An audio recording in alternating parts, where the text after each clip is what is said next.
Assalamualaikum warahmatullahi wabarakatuh.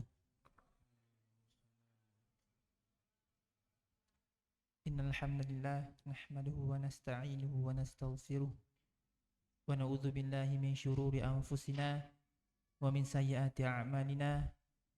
Man yahdihillahu fala mudhillalah wa man yudlilhu fala hadiyalah. Asyhadu an la ilaha illallah wahdahu la syarikalah wa asyhadu anna Muhammadan abduhu wa rasuluh. Amma ba'd.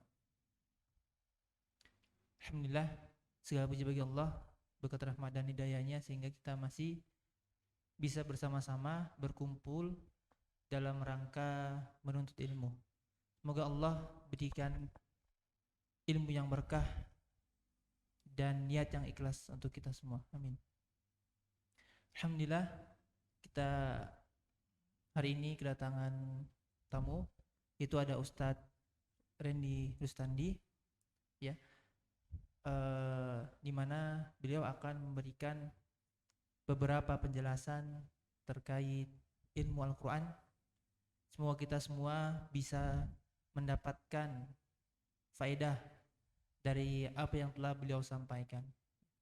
Untuk itu, untuk mempersingkat waktu, saya persilakan kepada Ustadz Randy Rustandi hafizahullah ta'ala, kepada Al-Ustadz, dipersilakan. Bismillahirrahmanirrahim. Assalamualaikum warahmatullahi wabarakatuh.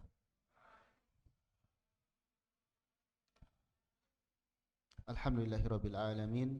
Wassalatu wassalamu ala nabiyyina Muhammadin khatamil anbiya'i wal mursalin wa ala alihi wa ashabihi wa man tabi'ahum bi ihsanin ila yaumiddin, amma ba'd.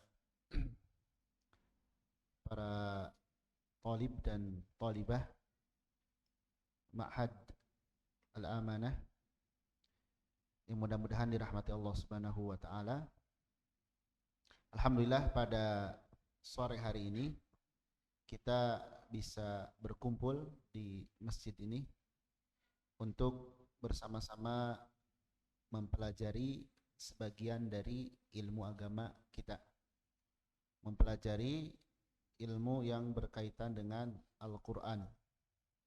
Ilmu yang berkaitan dengan Al-Quran yang Allah sebutkan Al-Quran itu adalah sumber kemuliaan. Al-Quran itu sumber kemuliaan. Sebagaimana Allah menyebutkan di dalam Al-Quran, kuntum khaira ummah, sebaik-baik kalian adalah sebaik-baik umat. Kalian adalah umat yang terbaik, yang mulia. Di dalam ayat itu disebutkan umat yang mulia atau kemuliaan seorang umat itu mereka yang melakukan amar ma'ruf nahi munkar, beriman dan seterusnya. Dan Nabi mengatakan dalam salah satu hadisnya, asyrafu ummati hamalatul Qur'an. Asyrafu ummati hamalatul Qur'an. Umatku yang paling mulia adalah para pengemban Al-Qur'an. Ya. Kata Nabi SAW, di antara umatku yang paling mulia adalah orang yang mengemban Al-Quran. Tentu kita berharap kita menjadi bagian salah satu dari para pengemban Al-Quran. Nah, kalau kita perhatikan di sebagian hadis, orang yang berinteraksi dengan Al-Quran itu disebut dengan beberapa sebutan. Pertama tadi, hamalatul Quran atau hamilul Quran, para pengemban Al-Quran. Ini dijelaskan oleh para ulama kenapa orang yang berinteraksi dengan Al-Quran dikatakan hamilul Quran, hamalatul Quran. Kalau yang kita pahami, hamil itu apa? Seorang ibu, ya, seorang perempuan yang mengandung anak. Nah, dan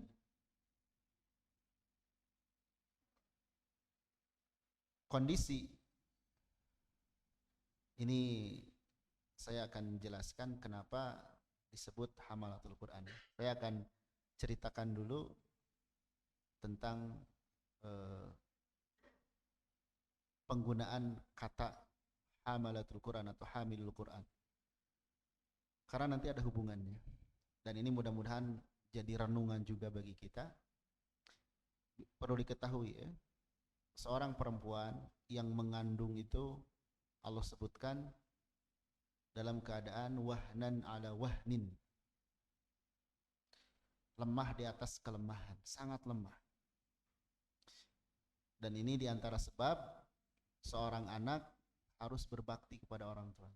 Ingat, orang tua kita mengandung kita itu kondisi lemah, gak enak, gak nyaman. Mungkin kalau laki-laki nanti tidak akan merasakan, kalau perempuan nanti akan merasakan betapa sulitnya kondisi itu. Bahkan dikatakan juga kondisi mengandung itu kondisi yang kurha, jadi gak nyaman, gak diinginkan, gak enak, perlu perjuangan. Tapi dia berusaha menjaga agar anaknya tetap sehat, ya. Anaknya dan dia tetap sehat. Seperti ya kita sekarang, alhamdulillah, kita sekarang bisa hidup, sampai sekarang bisa bertahan hidup, di antaranya sebab dulu orang tua kita yang mempertahankan kita hidup. Gak kebayang kalau orang tua kita dulu tidak menginginkan kita hidup, waliyadzubillah, ya, kita gak akan ada sekarang, ya. Sehingga kalau kita ingat proses itu, kita semestinya berbakti kepada orang tua. Apalagi kita sebagai para penuntut ilmu, ketika ketika liburan pulang ke rumah itu kesempatan kita berbakti kepada orang tua. Jadi kenapa para pengemban Al-Quran diistilahkan dengan hamilul Quran? Karena dia sedang membawa sesuatu yang berharga bagi dia, Al-Quran, yang dia jaga, dia pelihara, dia rawat, walaupun dia merasakan kesusahan. Seperti orang yang sedang mengandung, karena tahu yang dia kandung itu perkara yang berharga, dia jaga, dia rawat, walaupun kesusahan, ya. Makanya ya nanti suatu saat akan merasakan, terutama perempuan, sampai nggak bisa tidur. Kita semua ya, dulu tuh udah nyusahin orang tua ketika di kandungan, ketika baru lahir itu. Makanya dosa yang cepat diazabnya itu kalau durhaka sama orang tua. Makanya hati-hati kita mengecewakan orang tua. Jadi hamalatul Quran disebut, para pengemban Al-Quran disebut hamalatul Quran, karena dia mengemban sesuatu yang berharga, yang dia jaga, yang dia rawat, walaupun dia sendiri merasa kondisinya susah. Yang kedua, ada istilah sahibul Quran, ya. Ada istilah sahibul Quran.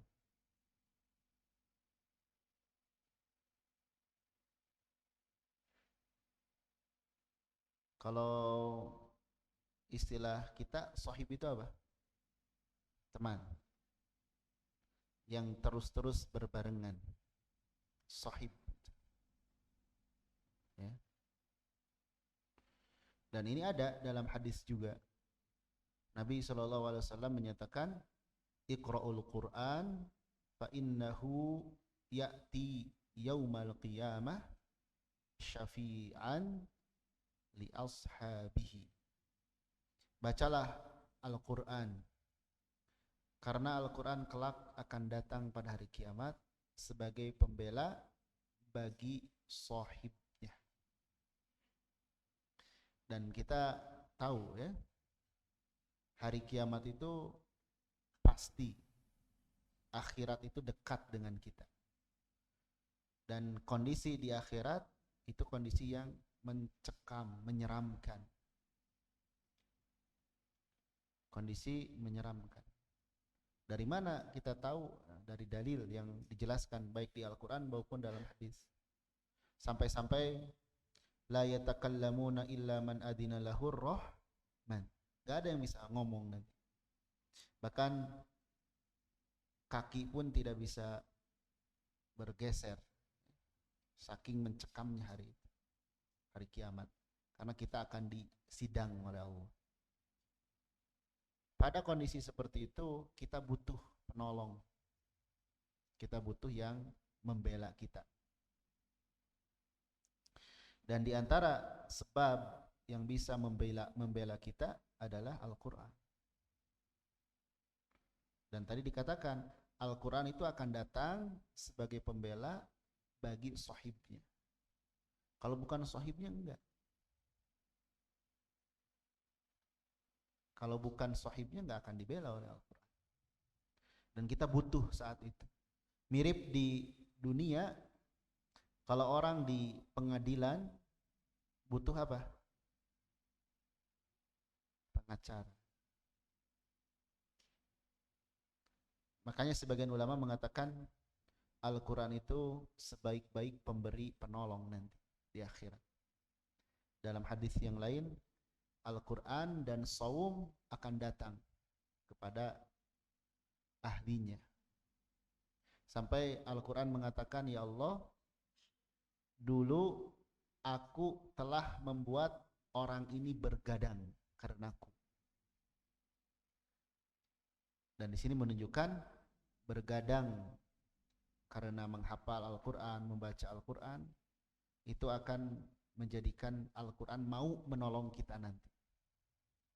Al-Quran datang seperti itu dan berkata, ya Allah, aku telah membuat dia bergadang, atau dia bergadang karenaku, maka tolonglah dia sekarang.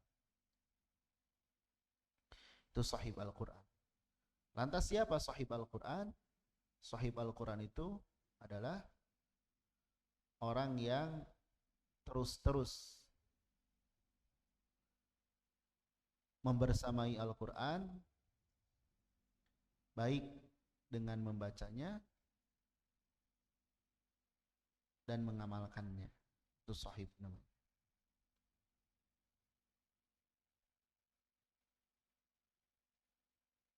Itu sahib Al-Quran.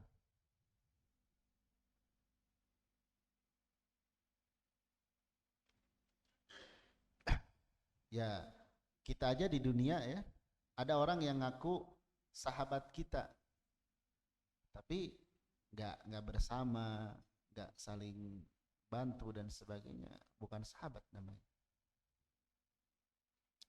Taib. Kemudian yang ketiga, ada istilah Ahlul Quran, keluarganya Al-Quran.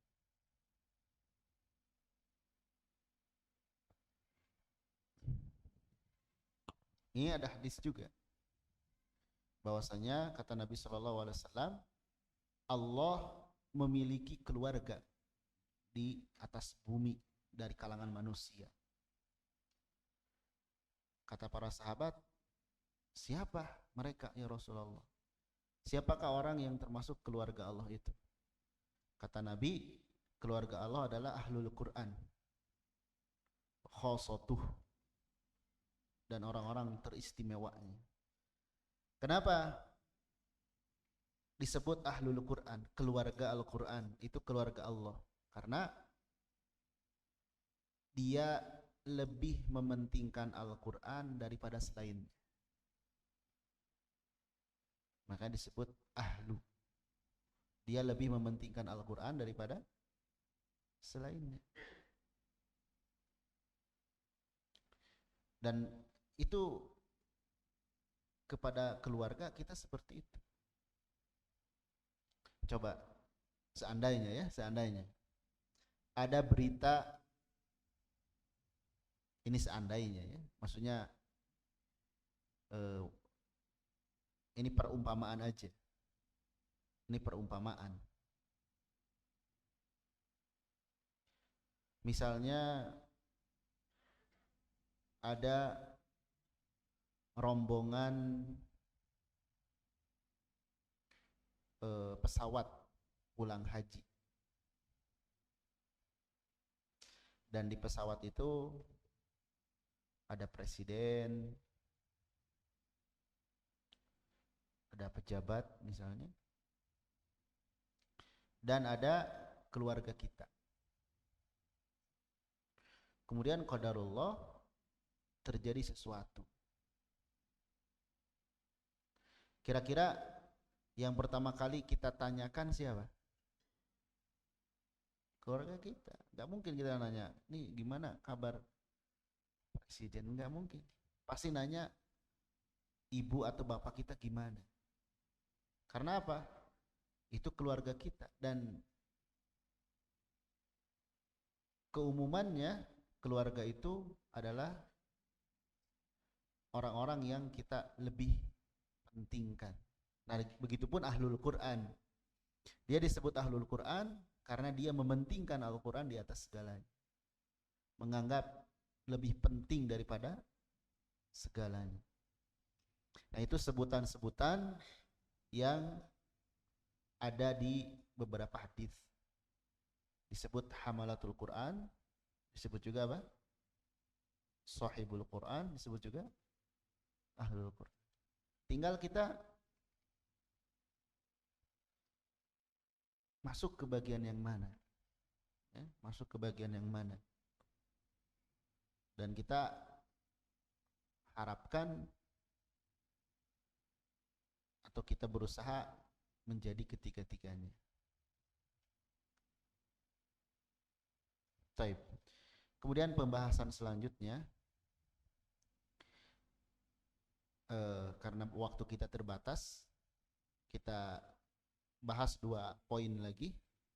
Pertama, poin pertama, kenapa kita harus belajar Al-Quran?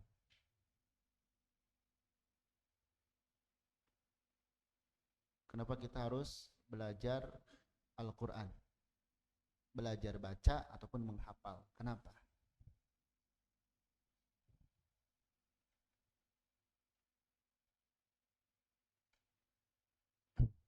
Ya.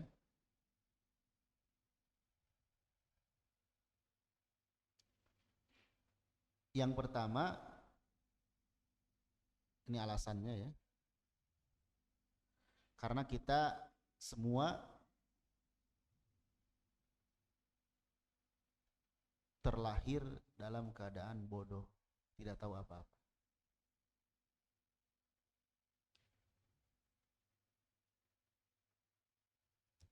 Allah Subhanahu wa taala menyebutkan, wallahu akhrajakum min butuni ummahatikum la ta'lamuna syai'a wa ja'ala lakumus sam'a wal absara wal afidah la'allakum tashkurun.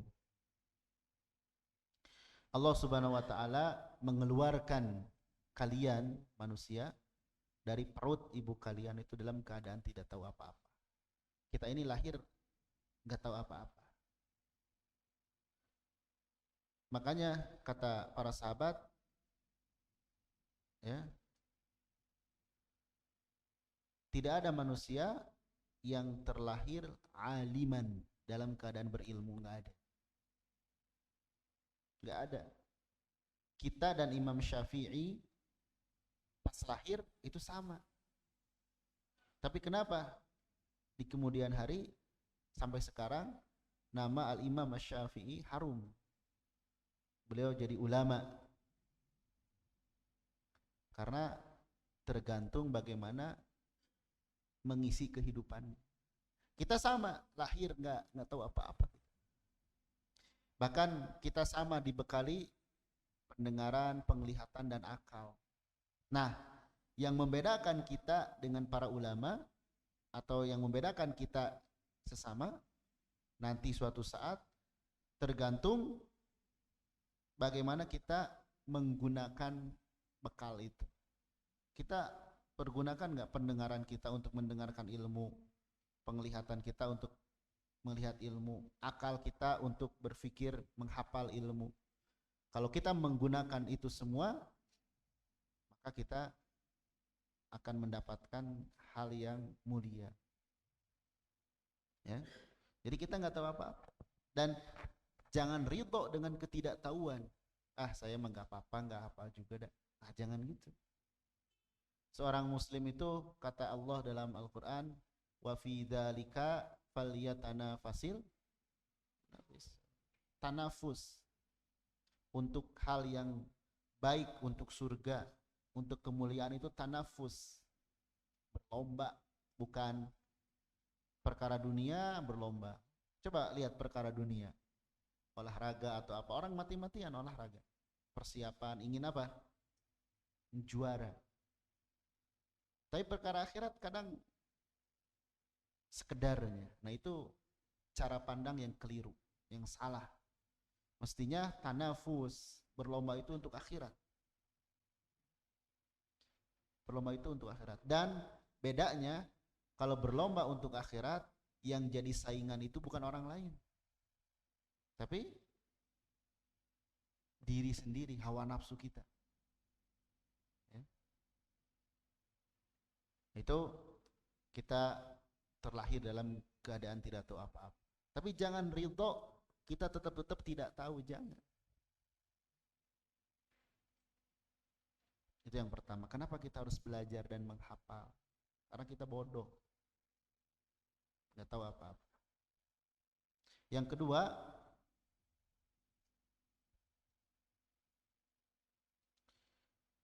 belajar dan menghafal Al-Quran adalah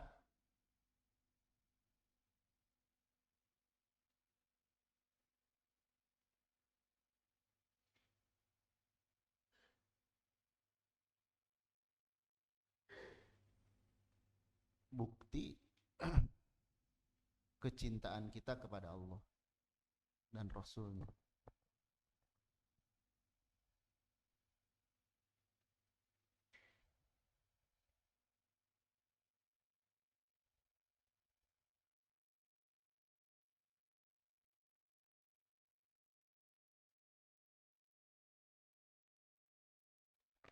Sahabat yang mulia Abdullah bin Mas'ud radhiyallahu an, kalau kita ingin tahu kita ini cinta nggak sama Allah, kalau ditanya, ada yang nanya cinta nggak sama Allah, mulut begitu betul. Tapi kata para sahabat, kalau kita ingin tahu kita ini benar nggak cinta sama Allah, lihat aja cara dia memperlakukan Al-Quran kayak gimana. Apakah sering baca, semangat dalam baca, dalam menghafal. Kalau benar, berarti benar cinta. Kalau enggak ya bohong. Walaupun saya mencinta sama Allah, sama Rasulnya, tapi perlakuan terhadap Al-Quran tidak, itu enggak, berarti bohong. Itu bohong. Jadi sebagai bukti cinta kita kepada Allah. Yang ketiga, kenapa kita harus belajar dan menghafal Al-Quran?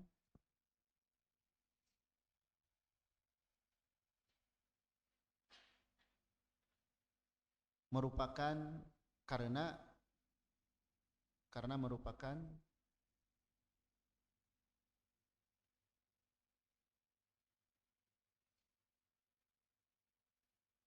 cirinya orang berilmu. cirinya orang yang berilmu. Ini di dalam Al-Quran dijelaskan, bal huwa ayatum bayinatun fi suduril ladzina utul ilm. Ya.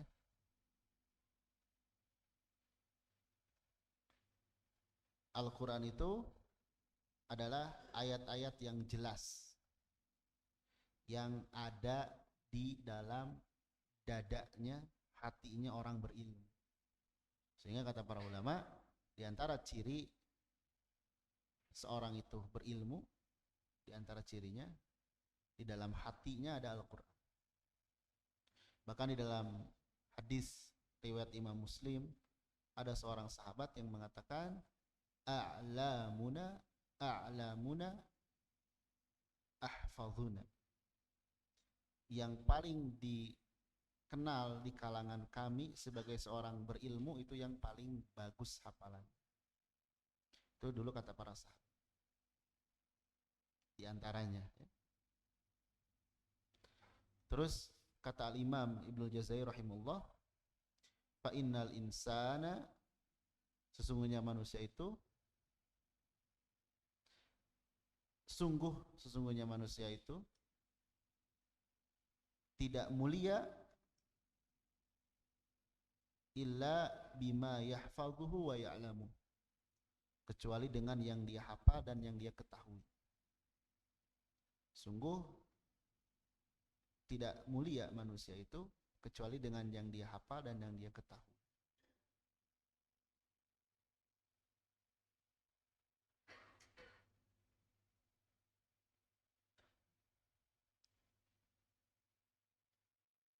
Ya.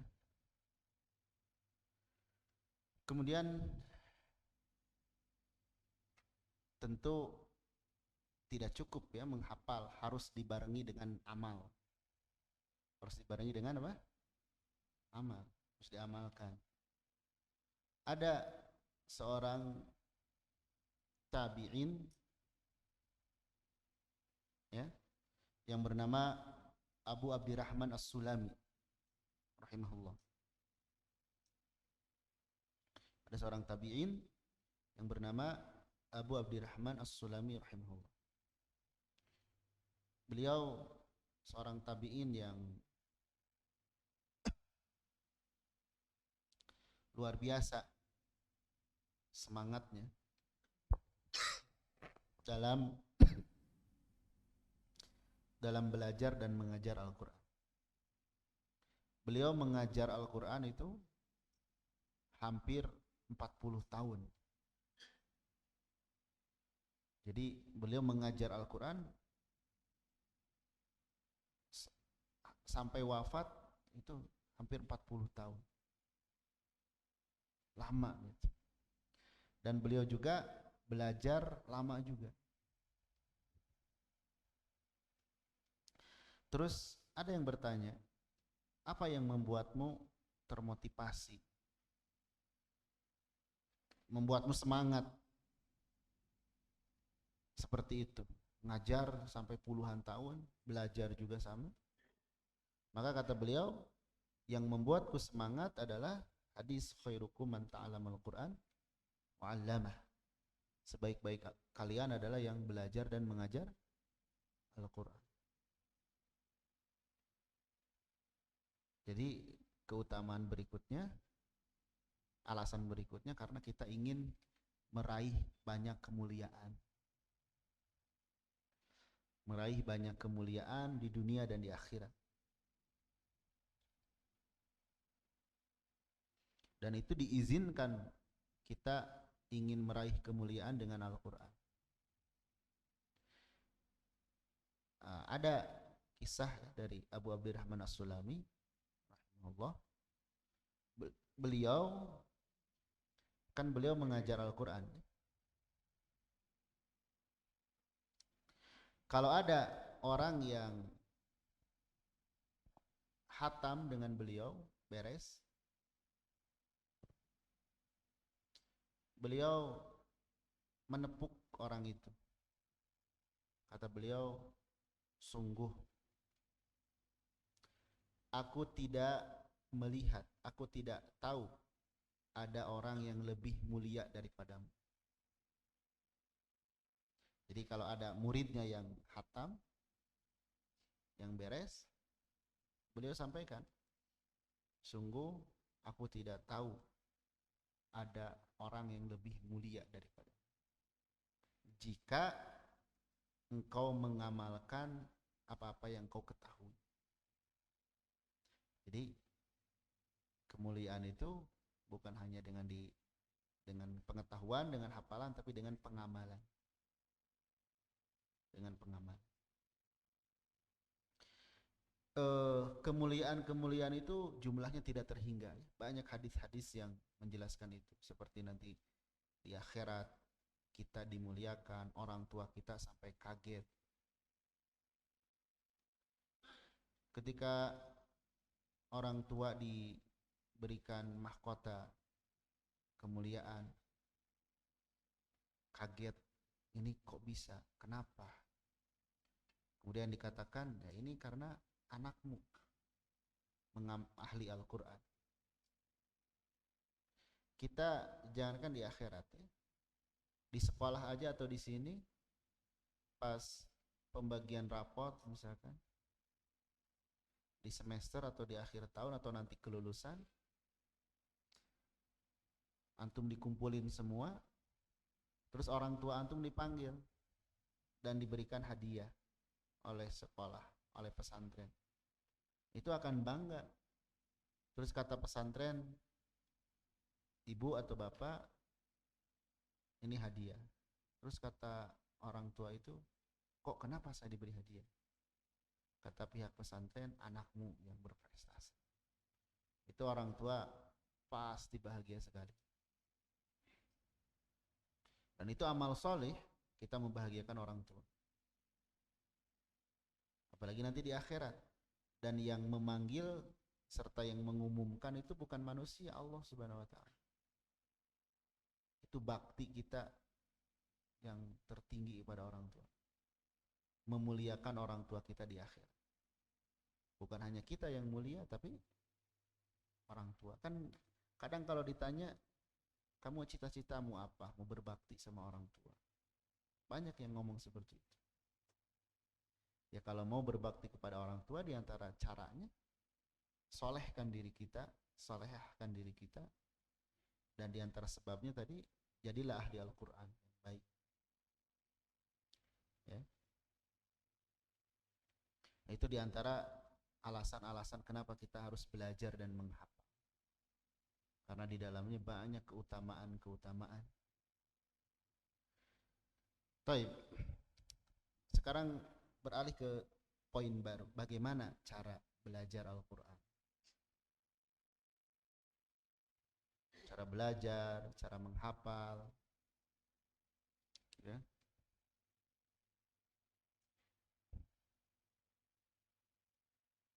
Antum pernah mendengar seorang ulama yang bernama Ibnul Mubarak?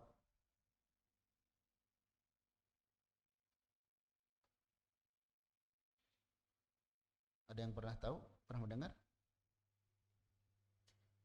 Ibnul Mubarak.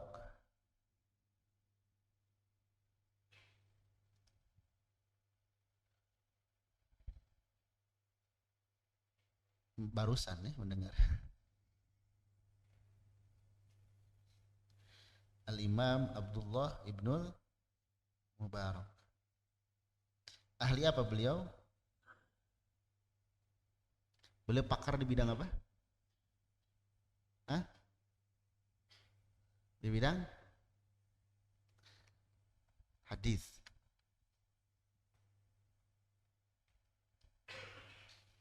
Terkenal itu. Al-Imam Abdullah Ibnul Mubarak rahimahullah. Dan ulama terdahulu kalau ahli hadis itu pasti ahli Al-Quran. Yang hafal ratusan ribu hadis. Berikut sanadnya. Itu pernah beliau ditanya, wahai Ya Abu Abdurrahman, wahai Abu Abdurrahman, bagaimana engkau menghafal? Kok bisa jadi seperti itu? Nah ini perhatikan kalau kita ingin sukses. Kata beliau, idza ishtahaitu syai'a hafidhtuhu. Idza ishtahaitu syai'a hafidhtuhu. Kalau aku senang terhadap sesuatu, aku mudah untuk menghafal.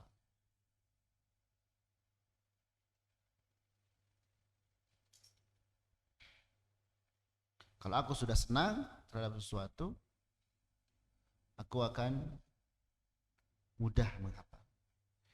Berarti apa?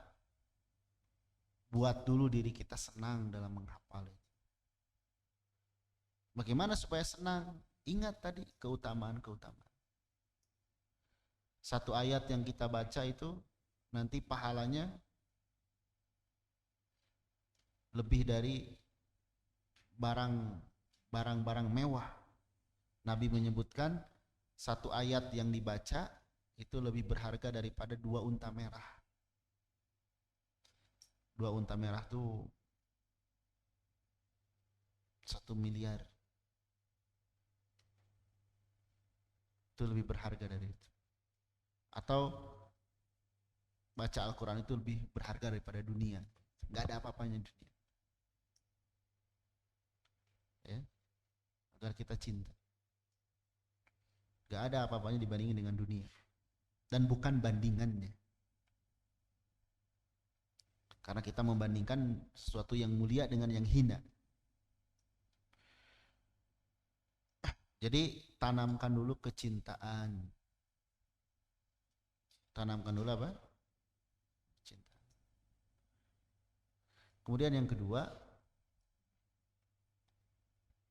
Al-Imam Syafi'i pernah ditanya, bagaimana semangatmu dalam belajar? Kata Imam Syafi'i, seperti seorang ibu atau bapak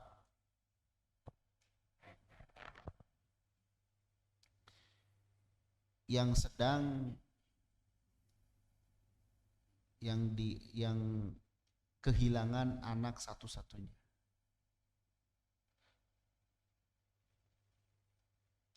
Maka dia akan mencarinya mati-matian. Oh iya, orang tua yang kehilangan anak, coba gimana dia? Atau antum, misal kehilangan orang tua, gimana rasanya?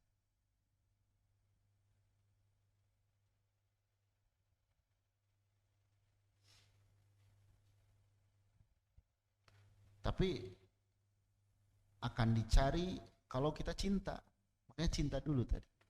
Kalau kita cinta ke anak kita, nanti orang tua kita gak mau terjadi hal-hal yang gak baik. Dan kalaupun itu tadi dicari mati-matian. Kesimpulannya, tanamkan rasa butuh. Tanamkan rasa butuh. Kita yang butuh Al-Quran. Makanya jangan sampai kita termasuk orang yang dilupakan Al-Quran. Al-Quran gak mau sama kita.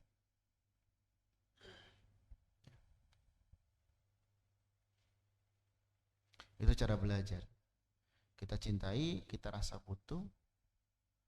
Baru setelah itu, ya sebagaimana ilmu yang lain, kita berdoa, ikhlas, semangat, ikuti arahan guru,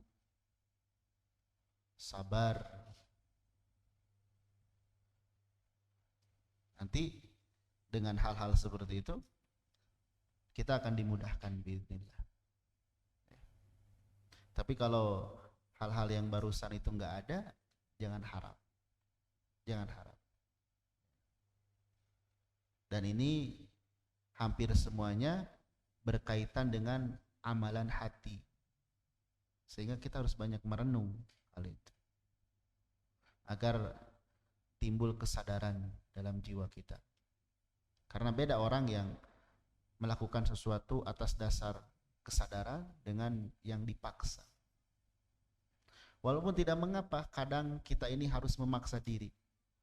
Ingat ya, ego kita, hawa nafsu kita itu umumnya jelek, tapi harus dipaksa. Seperti kambing yang mau dibawa ke air, pasti nolak gitu, susah. Tapi harus gitu, harus. Kalau enggak ya kita terbelakang nanti, ketinggalan, tetap bodoh. Dan orang bodoh tuh celaka di dunia, celaka di kubur, dan celaka di akhirat. Di dunia orang bodoh ya celaka dia dalam hidup. Di kubur celaka. Itu orang yang nanti di kuburan yang gak bisa jawab pertanyaan dari malaikat di kuburan itu karena bodoh. Di antaranya karena sebab bodoh. Dan nanti penyesalan ahli neraka karena bodoh juga. Wa qalu law kunna nasma'u aw na'qilu ma kunna fi ashabis sa'ir.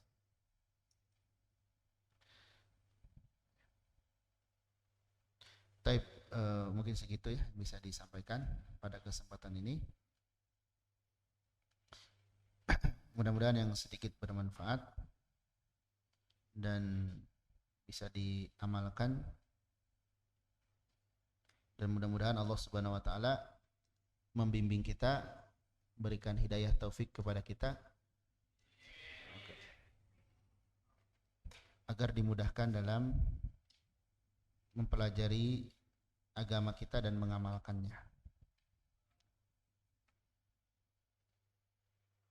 Demikian, sallallahu ala nabiyina Muhammad, subhanakallahumma bihamdik, asyhadu an la ilaha illa anta astaghfiruka wa atubu ilaik. Assalamualaikum warahmatullahi wabarakatuh.